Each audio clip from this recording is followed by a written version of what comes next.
Weird husbands and fathers are the best ones. Let me start out. Let me say what I mean by weird.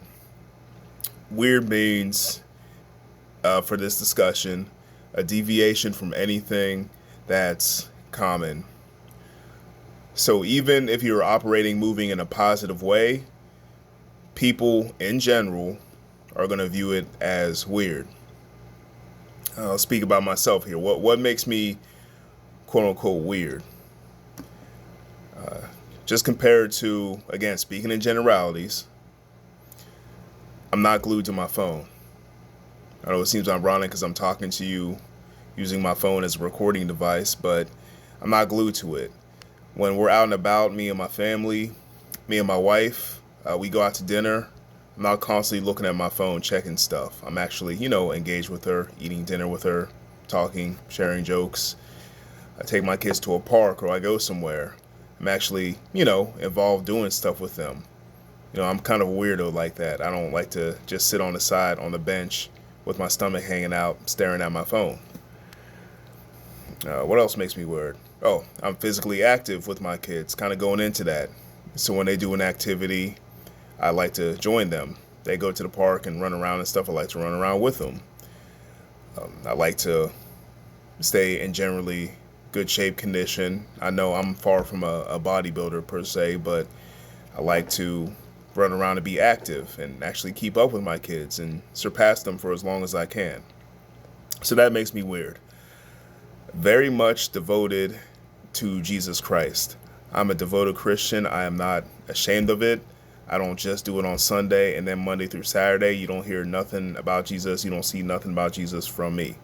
Love me some Jesus 24/7, 365. Of course, that makes me weird. Another thing that makes me weird is I don't blame anybody but myself for my circumstances, for my position in my life, even my problems. Even if something happens that the causation was from somebody else, it's ultimately my responsibility to take care of it. And that's something that I teach to my kids. So I'm not here trying to be a victim or blame everybody. I'm not blaming my parents for my upbringing. I'm not blaming my boss or the workplace. I'm not blaming the government for everything. I'm not blaming the man. The man's out to get me. I don't blame anybody but myself. And of course, that's weird. Another weird thing about me is that I am comfortable with solitude. I very rarely use social media. I'm very comfortable with doing things alone. I'm comfortable eating meals alone and going out and doing things alone. And yes, I have a wonderful and beautiful wife that I like to enjoy her company. And like I just said, I like to do things with my kids. But in a circumstance where I'm alone, I don't have to be like, oh, like I need to find somebody to do this with me. For example, if a movie came out that I wanted to see and like I would just go see it, and I'd be like, man, this is awesome, it's amazing. In fact, some of my greatest movie viewing experiences are when I just went to go see them. And anytime that I tagged along with somebody to go see the movie, and then let's say I watched it later on by myself sitting at home or whatever, I'm like, dang, like I didn't catch this, I didn't catch that. I really enjoyed this a lot more. But again, going back to what I was originally talking about, I'm comfortable with solitude, and that makes me weird. Another thing, I'm not lustful. I'm not unfaithful towards my wife. I'm not constantly worrying about how I look or appear to other women, like I have other options. I've said before in other videos, till death do us part, that's how I look in my relationship with my wife. Okay, so there's no like sexual promiscuity, there's no pornography use, there's no trying to like sneak around and find loopholes. And that in today's society makes me weird because there are a ton of sexual deviants. I'm just going to call it out and say there's a ton of sexual deviants out there that try to normalize that behavior and make it sound like, oh, like that's normal. It's like, no, monogamous, a monogamous marriage relationship between a man and a woman is what's normal, period, point blank. You heard what I said. But that can be weird from my viewpoint, or when you are on the outside looking at my viewpoint. So with all the stuff that I've said about me being weird, let me just throw out a couple disclaimers. First of all, I know you're thinking I sound all high and mighty like I got life figured out. I don't. I'm not perfect. By far, I'm not perfect. I'm no better than anybody. We're all sinners that fall short of God's glory, and hopefully we repent and realize that. If not, God bless you, and I hope you do. But I'm no better than anyone else. And I'm just speaking in generalities when I say these things, because generally what I observe, these are videos about my observations, is that the normal or the standard way of operating is to be glued to your phone, have poor social interactions, not relate to people, blame everybody outside of yourself for your problems, and be hush hush about that whole Jesus thing. That's what seems to be culturally normal in society. But I know there are people out there that don't subscribe to most, if not all of that. But I'm just saying I'm no better than anyone. The other thing is, I know, with that being said, I know that I'm not the only person like this. Now, not everyone will speak on it, but I know that I'm not the only one that cares about his wife and his family and doesn't just take those things for granted. But the reason why I call it weird is because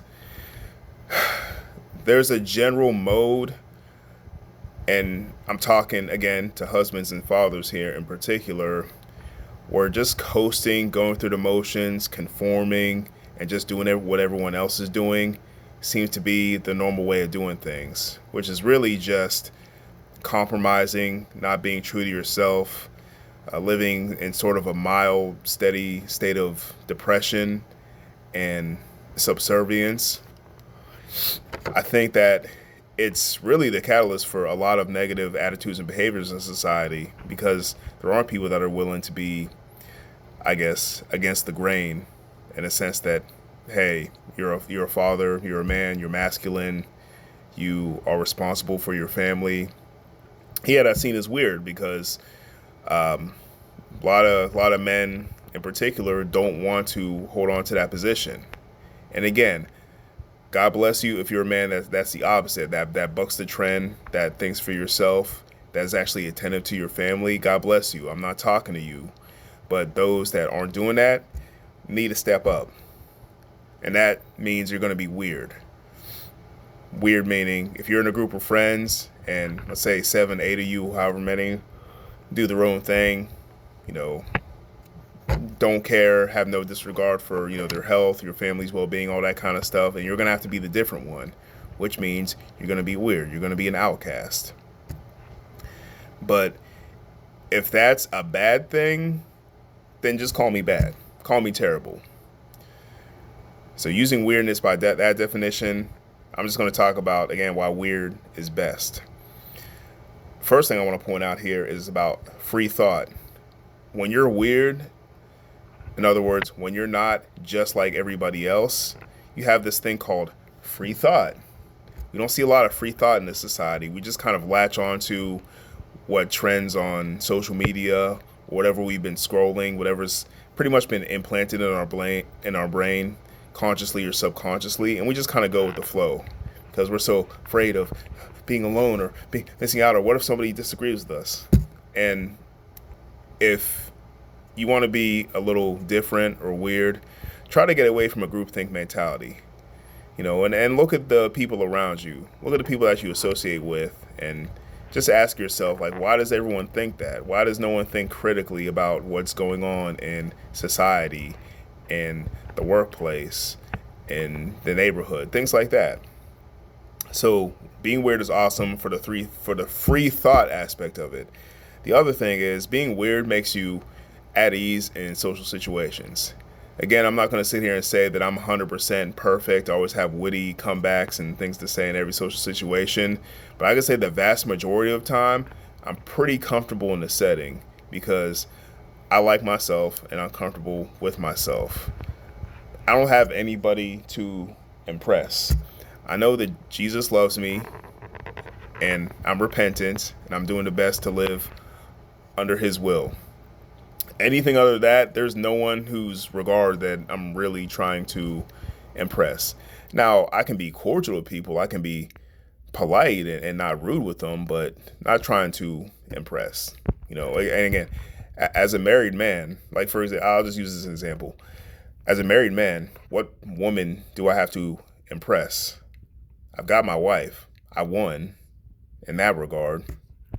I'm not saying this to shame the single men out there that are still looking or maybe in a relationship and thinking about marriage. I'm trying to shame them, but I'm just saying that I'm at ease because I don't have to worry about, do women like me or are they impressed by me?